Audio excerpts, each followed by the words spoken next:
Se cumplen 10 años del accidente del Prestige, un viejo petrolero cargado con 77.000 toneladas de crudo que zozobró antes de partirse en dos frente a las costas gallegas.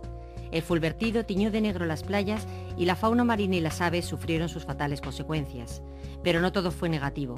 La que fue calificada de mayor catástrofe ecológica de la historia de España despertó una ola de solidaridad sin precedentes, plasmada en miles de voluntarios que se lanzaron a recoger chapapote en las playas contaminadas.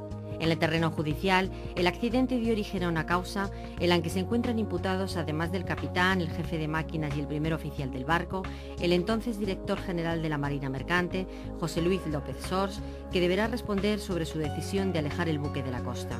Una sentencia ejemplar es lo que se exige desde la plataforma ciudadana Nunca Máis, que aglutinó la indignación de los gallegos tras el accidente y que considera que pocas medidas, salvo la prohibición de los monocascos, se han tomado desde entonces para asegurar que no se repetirá esta tragedia.